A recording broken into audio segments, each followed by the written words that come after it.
Hello everyone, स्वागत है फिर से एक नई वीडियो में। आज बात करेंगे उद्देश्य प्रस्ताव के। पिछली वीडियो में बात करी थी संविधान निर्माण के बारे में। आज बात करेंगे उद्देश्य प्रस्ताव के बारे में। जो टॉपिक है हमारा है उद्देश्य प्रस्ताव, ऑब्जेक्टिव रिसोल्यूशन। उद्देश्य प्रस्ताव 13 दिसंबर 1946 को पंडित जवाहरलाल नेहरू के द्वारा पेश किया गया था। स्वीकार किया गया 22 जनवरी 1947 में संविधान सभा के द्वारा। याद रखना, 13 दिसंबर 1946 को पीटी जवाहरलाल नेहरू के द्वारा पेश किया गया।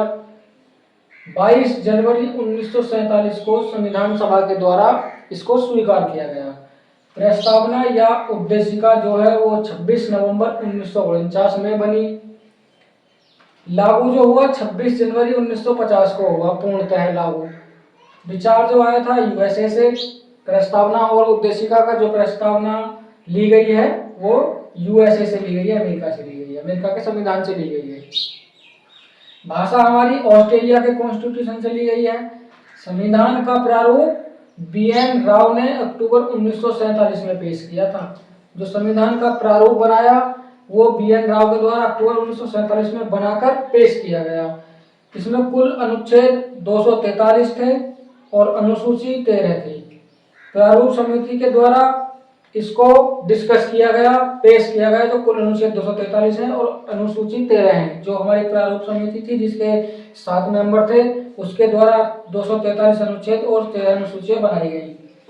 प्रारूप समिति या पांडुलेखन समिति या मसौदा समिति। प्रारूप समिति को 3 नामों से जानते हैं, एक प्रारूप समिति, पांडुलेखन समिति, मसौदा समिति।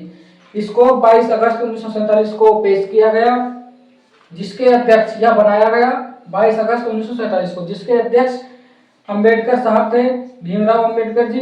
प्रथम रिपोर्ट 21 फरवरी 1948 को पेश की गई। जो प्रारूप समिति की प्रथम रिपोर्ट थी 21 फरवरी 1948 को पेश की गई।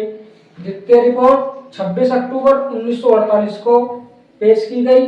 संविधान बना 26 नवंबर 1949 को, पूर्ण तरीके से जो संविधान बना 26 नवंबर 1949 को बना था। दोनों रिपोर्ट के आने के बाद स्वीकार या अंगीकृत किया गया 26 नवंबर 1949 को। जिस दिन संविधान बना था, कंप्लीट हुआ था, उसी दिन इसे स्वीकार कर लिया गया था।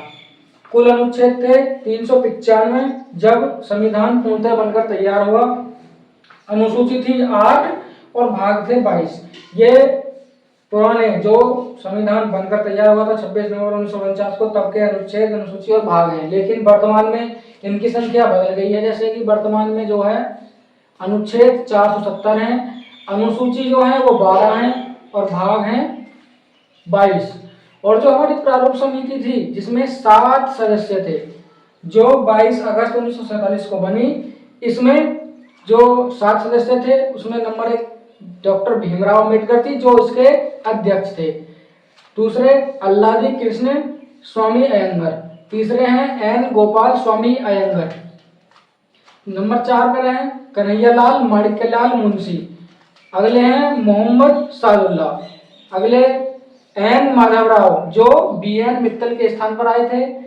ये याद रखना कि जो पूछ लेते हैं कि एन माधवराव किसके स्थान पर आए थे, तो इसका उत्तर होगा बी एन मित्तल के स्थान पर। टीटी कृष्णामाचारी थे, जो डीपी खेतान के स्थान पर आए थे। आज बात करी उद्देश्य प्रस्ताव की। पिछली वीडियो में बात की थी हमने संविधान के निर्माण में। संविधान के निर्माण के बाद जो उद्देश्य प्रस्ताव आया, उसमें संविधान बनकर तैयार हुआ, उसमें नए नए चेंजेस हुए।